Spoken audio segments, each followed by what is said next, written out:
think that is time. So our next talk and the last one in this session is by Edmund Heng from ANU. And Edmund's going to be telling us about generalized braid groups and categorification. Thanks, Edmund. All right, cool.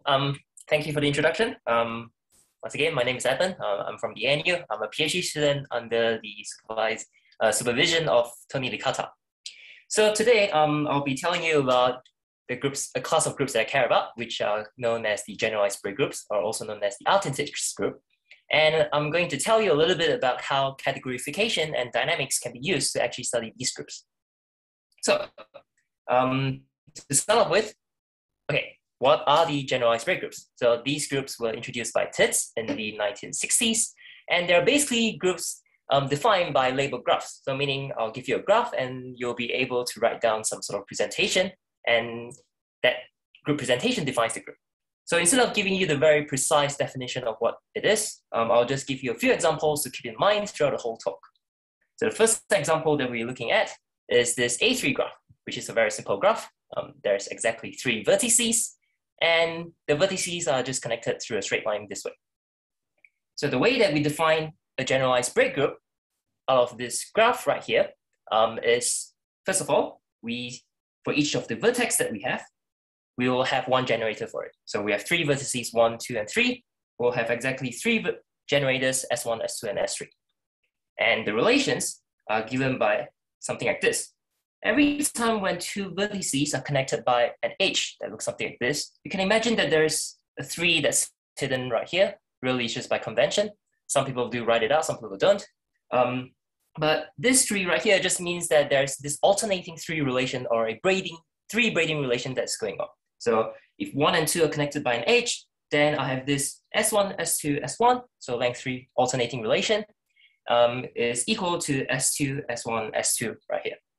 Okay, and similarly 2 and 3, it's the same thing. 2 and 3 are connected by an H, so we have this relation S2, S3, S2 is equal to S3, S2, S3, all right?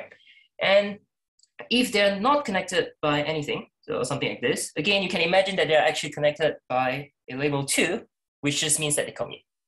So what that means is that now I have S1, S3, which is length 2, is equal to the other alternate expression, S3, S1, which is the same thing to say that they commute. All right, so that's our first example, which is the A3 generalized braid group. And the second example that we'll look at today is this rank 2 ones, which have exactly 2 vertices. Therefore, we have exactly 2 generators. And there's only one H that connects 2 of them, and there's a label N that's going on right here. So what this N tells us is really just telling us the length of what the relation is. So previously, we think of this H here as always labeled by a number 3. So now we can change this labeling. So meaning, instead of having S1, S2, S1, we'll have S1, S2, S1, S2, S1, alternating N times, equaling the other alternating expression, S2, S1, S2, S1, so on and so forth, right? So at this point, maybe you'll ask me, okay, like why do we define the groups like this, right? So where did these groups come from? Well, actually, these groups were defined as lists of some very specific groups called the Coxeter groups, which were much more well studied. So these groups are reflection groups. And what that means is that we have exactly the same presentations as what we had just now, but we add in this reflection relation. What that means is that, well, all our generators are now reflections. So it's the same thing as saying that all our reflections now are just self-inverse. So we add in this relation, and all these groups are quite well understood. So if you're actually more familiar with group presentations, you may recognize them. So the first one is just the symmetric group on 4 elements, right? And the second one is just all of the isometries of the n-gons, or if you like, they're just the dihedral groups. So when n is equal to 3, it's just the isometry of the triangle. When n is equal to 4, it's just the isometry of the square. And when n is equal to 5, it's just the isometry of the pentagon.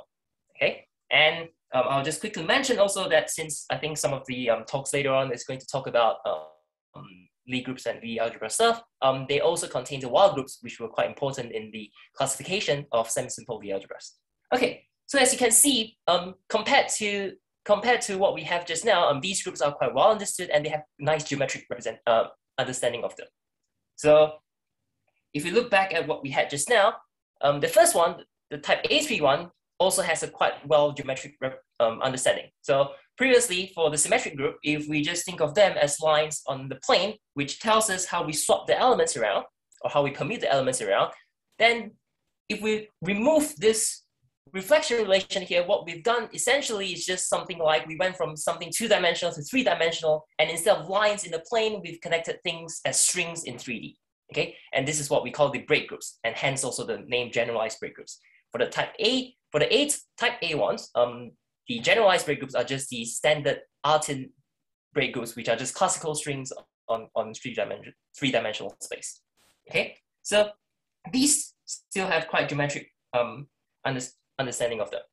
But usually, one of the questions that we can try and ask about generalized braid groups is that, okay, can we try and understand the other generalized braid groups geometrically? So for example, for the rank 2 ones, how can I understand it geometrically? So one way to do it is to actually represent them as mapping class groups. So what that means is that we study these groups by looking at their action on surfaces. And when I say actions on surfaces, I usually mean smooth action on surfaces. And for the type A one, we do have such a thing, and it's quite well understood as well. It is exactly the mapping class groups of the n-punctured disk. So once again, if you don't know what the mapping class group is, that's fine. All that you need to, there's a very easy model to think about in the type A case. So the way that I like to think about these groups for the type A one is that you should think of this, instead of punctures on the disk, you should think of this as like pole attached to the table. All right, so these are like poles attached to the table, and the braid group acts on this on these poles by just twisting around the poles. Okay, so for example, if we look at the third generator, which is the braid that's represented like this, so it twists the last two strands this way, then you can imagine the action that it does is that it actually twists these two poles around in an anti-clockwise manner. So if I attach, imagine if I attach a string to the first and the third pole this way, then after the action of my third generator right here, after the twist, what we get is a string that looks something like this. Okay, so to be more precise, all of these should be just up to isotopy, but that's a good model to have in mind. Okay, so they're just strings attached to poles, and the braid just twists the poles around. Okay, so the way to understand, try and understand the other generalized braid groups using mapping class group action was quite fruitful. In particular, Chris and Paris was in 2001 were able to this method, exactly this method, to solve the famous long-standing Tits structure, which says something about how the square of the generators form what is known as the right-angle Artin Tits group. But this method is also known to have some caveat, meaning if we look at the type E ones, which I didn't really tell you what they are, but if we look at the type E generalized braid groups, they do not have nice faithful mapping class representation.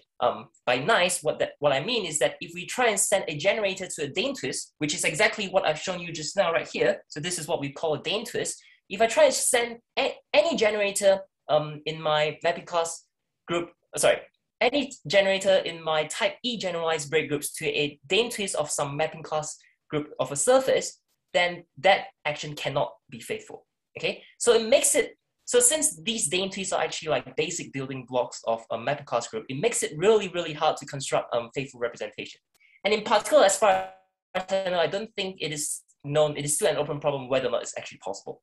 So we started off with the plan that looks something like this. We have mapping class group, and we wanted to fit all of the generalized braid groups into mapping class group. So we study them as actions on surfaces. But maybe for the type E ones, we still don't know whether this is possible. Okay, and it's given the condition of what we can do, it seems hard to construct faithful ones.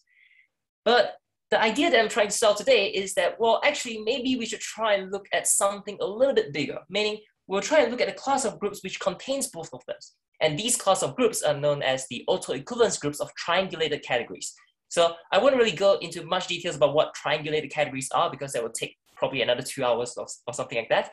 But basically, these class of groups contains these two groups, and in particular, the upshot is that the triangulated categories kind of behave like surfaces. And to try and explain to you what that really means, we'll just look at a type A story. So this is a result by Kohanov and Seidel, again in 2001. And basically what they've done is that they've constructed a categorical group action on a triangulated category. And they've shown that this triangular category kind of captures some of the geometric information that was coming from the action on the disk. So by that, what I mean is that they have actually defined a map which says that to any curve that you give me, I'm going to associate an object in my category. So in this case, it's going to be a cochain complex. And moreover, this assignment right here, so to a curve you assign a complex, this assignment right here is actually equivariant under both of the action. Okay, and the interesting part is that, well, actually, you can also compute the intersection numbers of the curves by just looking at the morphism space of my objects. So meaning, if I give you two curves on this that look something like this, so I have C1 and C2 as two curves, the intersection number is exactly given by 1 because they intersect once on the disk. Okay, and it turns out that if I actually look at the objects that were associated to C1 and C2, and I look at the dimension of their home space, that morphism space has exactly dimension 1.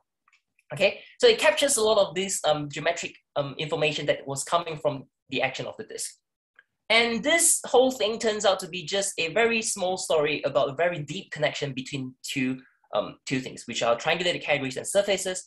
Most of these kind of came from physics and in particular homological symmetry. But for us today, the main thing that you'll need to know today is that there are good notions of what metrics and length are for triangulated categories. Meaning, back then on surfaces, we can equip it with a metric, and that allows us to compute lengths of curves. Okay, and similarly on triangulated categories, we can equip it with what we call stability conditions. And what this allows us to do is it will actually allow us to compute what is known as a mass of objects. Okay, so if I say stability conditions and you don't know what it is, just think metric. And whenever I say mass, you should just think of length. Okay, and okay, so remember that our plan was to actually try and study the generalized braid groups as mapping class groups so that we can get some sort of geometric information out of it. But as we've seen just now, we still don't know for some types whether or not that's possible. So we'll actually update our plan a little bit. Instead of representing them as mapping class group, we will try and study them as autoequivalence group of triangulated categories. Okay, and this turns out to be possible. And the way that this was done was to actually, again, start from type A and see what we can do and generalize from that. So the full story for the type A one is something like this. Both of these actions, on the left-hand side, we have the categorical action, and on the right-hand side, we have the action on the disk. They were both related through a linear representation known as the Brown representation. On the right-hand side, if you look at the action on the disk, and now you take its induced action on its first homology, that gives you exactly the Brown representation. And on the left-hand side, if you decategorify it, by that what I mean is that you look at its induced action on its Grothendieck group, that also gives you the Brown representation. So the way to achieve it for the other types is that, well, we don't know what the hell is going on the right-hand side. All right, we'll just take it as a black box. And we'll just focus on the left-hand side and try and get some sort of geometric information from the triangulated categories part. So that was exactly done by Konov and Lauda for the type A case, I think, and then Licata and Queflet showed it that it was faithful for ADE types. And I tried to generalize, and what I did was I generalized it to other types which involve different labels, so the non-simple lace types ones. Okay, so maybe the question that you ask me now is that, okay, what can we get? I claim that you should be able to get some sort of geometric information out of this even without knowing what the mapping class side is going on, right? So even if we treat the mapping class version as a black box, what kind of geometric information can we get out of knowing this kind of action? So this is the theorem that I'll be focusing on, which is known as the Nielsen-Thurston classification. So this was originally a theorem on the mapping class for surfaces or in particular mapping class group. And it says particularly that for every mapping class element of a surface, it can be classified into exactly 3 types. It's either periodic, reducible, or pseudo-Anosov. And this classification is kind of like a dynamic classification, which I'll talk on a little bit more later. And what I was able to show was that for the rank 2 ones at least, every element in the rank 2 generalized braid groups also satisfies something similar. So it can also be classified into either periodic, reducible, or pseudo-Anosov. Okay. So to give you a feeling of what this theorem kind of tells you, we'll just start off with the mapping class one. So I won't be able to tell you what all three of them means, but we'll just at least focus on the most interesting one, which is the pseudo-Nosov elements. So you should think of these pseudo-Nosov elements as the ones which has the most interesting mixing going on. So they are like the most complex mapping class elements that you can have. So to give you an example, let's look at this sigma 2 inverse sigma 1 braid acting on the disk, which again, sigma 1 just tells me that I'm going to twist these two punctures or poles, if you like, anti-clockwise. And sigma 2 inverse is going to twist these two poles in a clockwise manner, okay? So if I act it by once, it's going to turn into a curve that looks like this. And if I act it again, it's going to turn into a curve that looks like this, and you can repeat this, and it's just going to be more and more complicated, okay? As you can see, I've given up on drawing the last one right there. So it says something like the top part has the 13 pieces of the curve and the bottom part has like 8 pieces of the curve. So this is what the pseudo-Nosov element is going to do. If you attach any curves into the disk, and if you take higher and higher powers of it, the curve is only going to get more and more complicated. Okay, and the periodic one says something like for some curves, for all curves, it's going to act as something that is finite order, meaning it's just going to be the identity after taking some higher n of powers of it. And reducible one just means that it preserves some curves, but not all curves. So in particular, pseudo-Nosov is the ones that is the most complex one because there's the most mixing around the whole surface. Okay, and this can also be measured geometrically using what is known as the topological entropy. So as you can see, the topological entropy right here really just measures how the length of my curve grow as I take higher and higher power of my mapping class element right here. So this limit here, which always exists, turns out, is going to tell you how much mixing is actually is going on. So the higher this number, the higher it is, the more mixing that's happening on your surface. So using the analogies that we had just now, which is replacing metric with stability conditions, replacing length with mass, you can define a similar categorical version of entropy in a similar way. So this was done by Dimitrov, Hayden, Kazakov, and Kontsevich around 2018. And they defined this to be what is known now as the mass growth. So as I said, it really is defined in a very similar way, other than just replacing metric with stability conditions and length with mass. And now you can kind of similarly see that, well, if we have a pseudo-Nosov autoequivalence on my triangulated category, the mass growth should tell me something about it, meaning the mass growth should be, they should be the element with very high mass growth. And this was exactly what was used in the classification. So in my theorem, that I've proven for the rank 2 generalized braid groups, the pseudo-Nosov elements, if we look at the action on the triangulated category, they are exactly the ones with mass growth positive.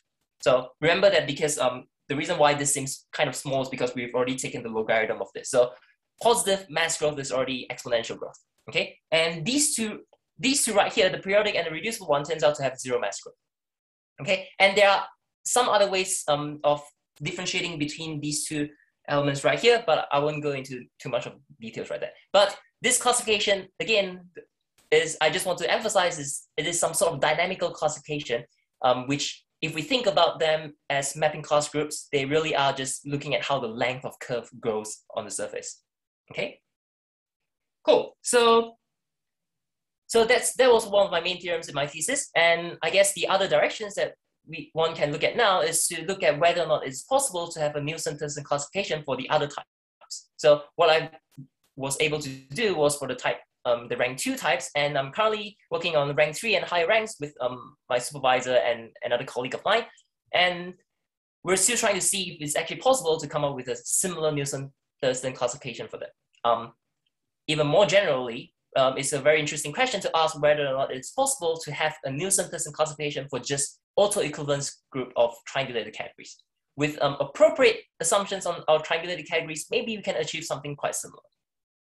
So similarly, using this kind of method right here, we can kind of ask similar mapping class group properties about our group. So for example, there are tight Miller theories on surfaces which you can try and develop for triangulated categories. For example, one of the famous one is something like the Thurston's compactification of tight Miller space, which tells us that it's actually just a closed ball. whether or not we can do something similar on a triangulated category case. So all these are rather interesting questions, and if you want to know more, feel free to ask me. Thank you for listening.